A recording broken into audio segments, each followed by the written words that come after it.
Tem muita gente que acha que só porque chegou na condição de pastor, agora ele pode ser servido.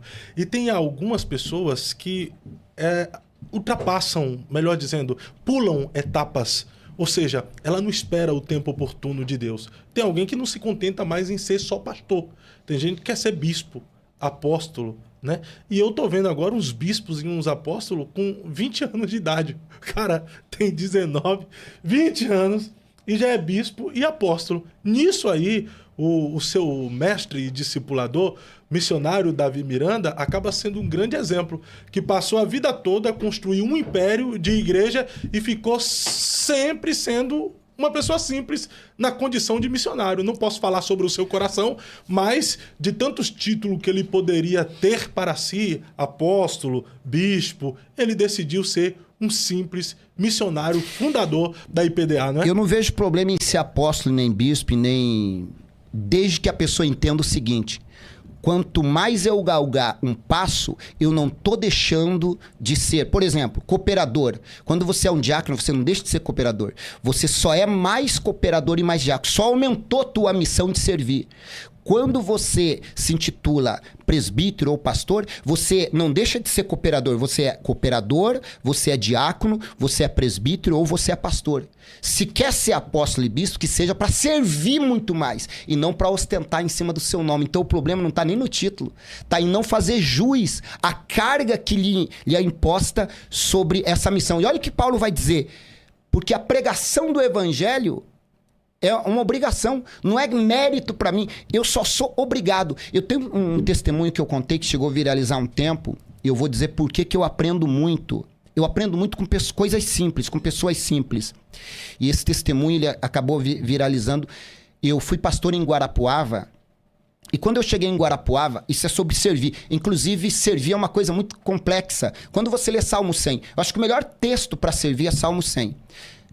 Celebrai com júbilo ao Senhor, todos os moradores da terra, servir ao Senhor com alegria.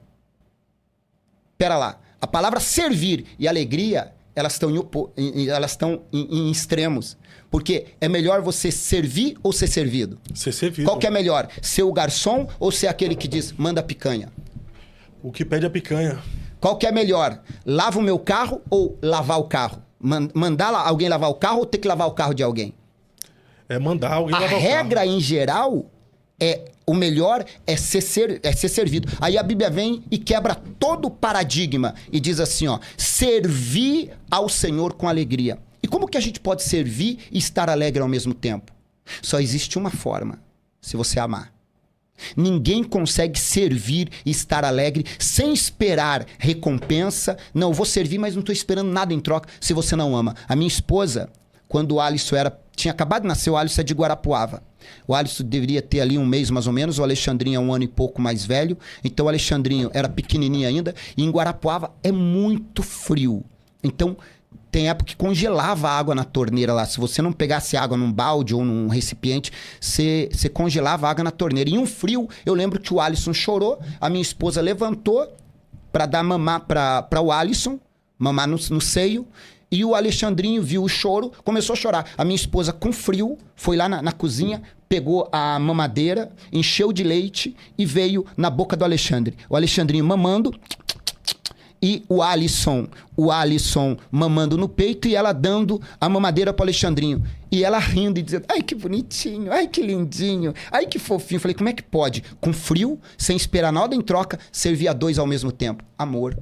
Quando a gente aprende a amar a Deus, não tem nada que impeça a gente de ter uma experiência extraordinária. Só para concluir aqui sobre servir, vai servir para muita gente. Quando eu cheguei em Guarapuava, tinha um obreiro que ele cuidava da igreja, irmão Juvenílio. Ele cuidava da igreja. Ele limpava a igreja. E a gente tem essa preocupação. Ah, faz as coisas para a igreja, depois vai querer levar a igreja na justiça. Porque tem gente que trabalha em nome de amanhã ou depois levar a igreja na justiça. E o irmão Juvenílio, ele vinha limpar a igreja. Quando eu cheguei em Guarapuava, um mês depois ele me chamou e falou assim, pastor, eu posso continuar com as chaves? Eu limpo a igreja todo dia aqui. Todo dia de culto, eu que venho, limpo, preparo o altar. Eu falei, pode. Só que eu chegava na igreja, a igreja tava um brinco. Limpinho, altar limpo, tudo limpo. E alguém dizia, esse irmão pode levar a igreja na justiça qualquer dia. Ele não ganha nada para isso. Aí um dia o irmão Juvenílio veio e falou para mim assim, pastor, amanhã é meu dia de consulta e é justamente o dia de culto. Será que o senhor me libera de limpar a igreja para ir fazer uma consulta médica? Eu falei, como é que é?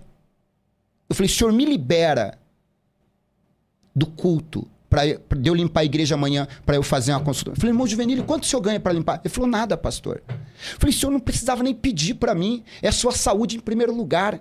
Pode ir, não há problema algum. O que eu vejo é gente fazendo falso atestado para não fazer para Deus. E o senhor quer uma autorização, quer que eu te libere de limpar a igreja, o senhor não ganha nada, para ir no médico. Eu falei, vai pro médico, vai cuidar da tua saúde. Eu falei, como é que pode alguém assim? Um dia eu cheguei mais cedo na igreja, e quando eu cheguei mais cedo, o irmão Juvenílio estava limpando a igreja. E eu vi que ele estava chorando, ele estava limpando o primeiro banco, passando pano, limpando o primeiro banco.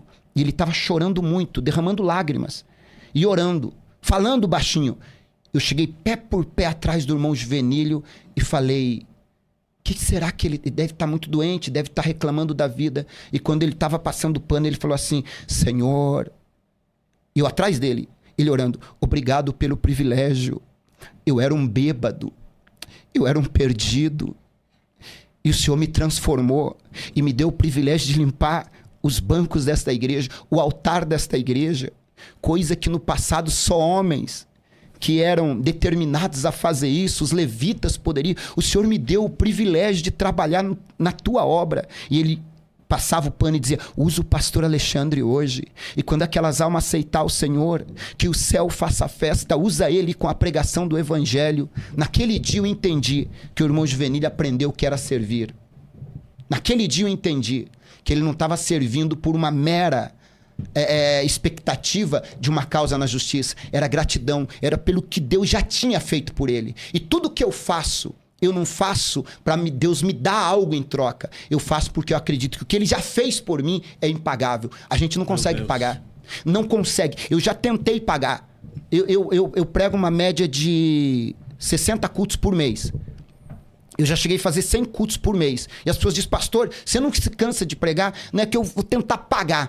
Se existe uma dívida que nós nunca vamos conseguir pagar com Deus, é a dívida de gratidão. Deus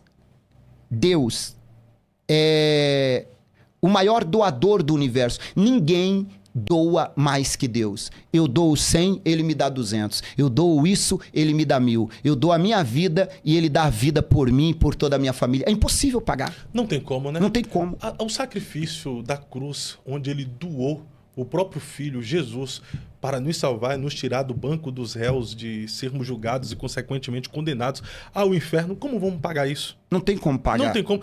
Nos tirou do banco dos réus e nos colocou hoje para fazer uma triagem para irmos para a nossa pátria, nossa morada celestial. É impossível pagar. Mas essa questão, pastor, de forma prematura, muita gente querendo o ministério episcopal, o ministério apostólico. O senhor consegue ver um bispo, um apóstolo com 20 anos de idade? Que experiência essa pessoa tem no reino? Às vezes acabou de se converter, já é bispo e apóstolo. E eu ressalto novamente, missionário Davi Miranda montou um império como igreja e a vida toda como missionário. O senhor hoje já está com as 20 igrejas e ainda é pastor. Já pensou em ser apóstolo, bispo, não? Ainda não. Quando as pessoas já pensaram em me intitular, e alguns me intitulam, mas eu sinceramente, você não sabe, mas eu fui na Deus e Amor, fui pastor da Deus e Amor, fui pastor da segunda maior igreja, que é o Rio de Janeiro, e eu só era diácono, eu nunca cheguei a ser presbítero na Deus e Amor. Sério? Mas isso pra mim pouco importava, porque não adianta você ter título de diácono. Por exemplo, vou te dar um exemplo aqui. Quem era mais rei, Saul ou Davi depois da unção? Davi. Só que Davi estava no campo trabalhando ainda. Mas a unção já estava com ele. O que as pessoas têm dificuldade é de entender o tempo. Eu lembro que quando eu fui para Cuiabá... Apesar que lá no Deus Amor, esse negócio de pastor, presbítero, não muda muito não, né? Porque o Davi Neto, ele é presbítero e é o diretor da Deus Amor e manda mais do que muitos pastores. Então, eu fui pastor da segunda maior igreja, fui diretor e era diácono. Olha aí. Então é o contexto da igreja também. Eu fui em Cuiabá... Davi Miranda era missionário e mandava nos pastores. Mandava nos pastores, era missionário e mandava nos pastores. Então, missionário é o status máximo na Deus e Amor. Na Deus e Amor. E o presbítero, para ser diretor da igreja, Não, nós tínhamos... Na Deus e Amor, na minha época, tinha diretores que não eram nem diácono.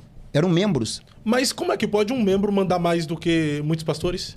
Aí é onde entra a dificuldade de você entender. Porque para mim, na minha cabeça, para alguém poder ensinar uma pessoa, ele tem que ter pelo menos algum tipo de experiência naquilo que ele vai ensinar. Então, eu acho que isso era uma deficiência também ali na Deus e Amor. E eu não quero entrar em méritos disso. Eu não sei o porquê que eles elegiam e escolhiam alguém. Porque era feito chapa. Então...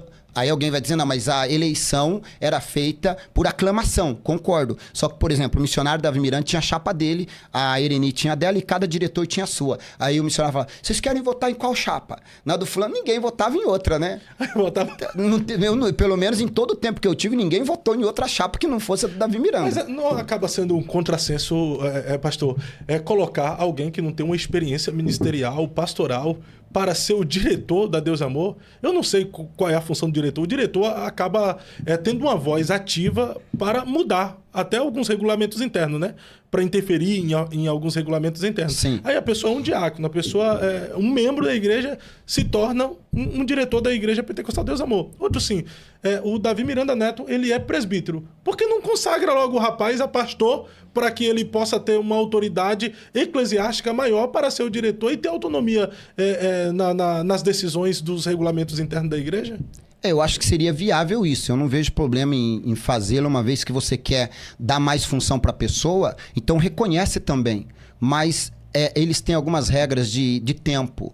Por exemplo, tem que ficar 3 anos como presbítero, ou 3 anos como diácono, ou 3 anos como presbítero para ser pastor. Então, talvez eles estejam seguindo essa regra. Só para você entender uma coisa, um irmão, uma vez em Cuiabá, chegou para mim. Quando eu cheguei em Cuiabá, eu fui pastor também na Deus e Amor em Cuiabá.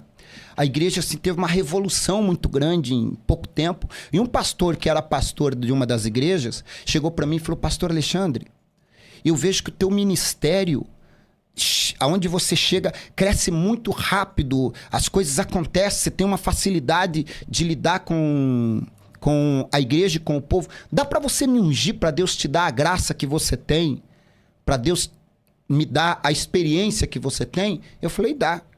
Eu falei, vou pegar o óleo aqui e vou te ungir. Aí peguei o óleo e coloquei na cabeça dele. Falei, Senhor, manda muita tribulação para ele. Ele falou, não, pastor, eu não quero tribulação. Eu falei, mas não tem. A experiência não tem como sem você ter muita tribulação. Então, a tribulação produz paciência. A paciência, experiência. A experiência, esperança. Então, tem que começar pela tribulação. Quem não passa pela tribulação, dificilmente vai se sustentar. Na pirâmide do sucesso, que a ponta é muito estreita e todo mundo te vê e o vento é muito mais forte, você tem que ter aprendido lá na base, você tem que ter estrutura, você tem que ter raízes aprofundadas para baixo, como o bambu chinês, para que quando o vento vier, todo mundo vai dizer, porque o bambu chinês por 5 anos ele cresce para baixo, depois de 5 anos ele vai crescer para cima, em 60 dias ele dá mais de 30 metros, alguém diz, vai ser arrancado pelo vento, só que quando o vento vem, não arranca porque ele tem raízes.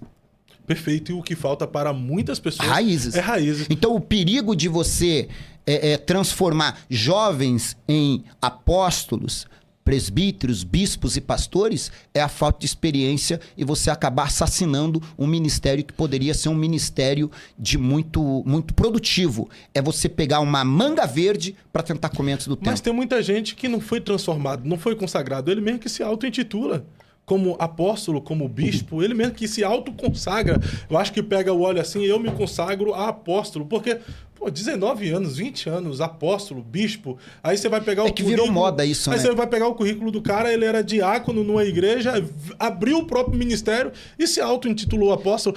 Qual a ideia do cara em se auto-titular apóstolo ou bispo? Seria um reconhecimento das pessoas? Eu acho que o problema é dar palanque para essas pessoas, é dar palco para essas pessoas. Por exemplo, para mim levar alguém para pregar nas nossas igrejas ou no meu culto, eu uso todos os critérios possíveis. Eu estabeleço um critério grande, eu faço avaliações. Se eu não conheço há um período de tempo, se eu não tenho uma indicação de alguém que eu confio, eu não levo. Não levo mesmo, porque hoje está banalizado. O evangelho foi banalizado nesse contexto que você está falando. As pessoas perderam simplesmente o senso. Mas se tem quem compra, se tem quem vende, é porque tem quem compra, lamentavelmente. Eu Acredito Podcast. O Eu Acredito Podcast valoriza a importância do testemunho para o fortalecimento da fé em Cristo Jesus. No entanto, é fundamental ressaltar que as experiências individuais isoladas apresentadas neste canal não devem ser consideradas como doutrina bíblica. As opiniões expressas pelos convidados não representam necessariamente a posição oficial do podcast.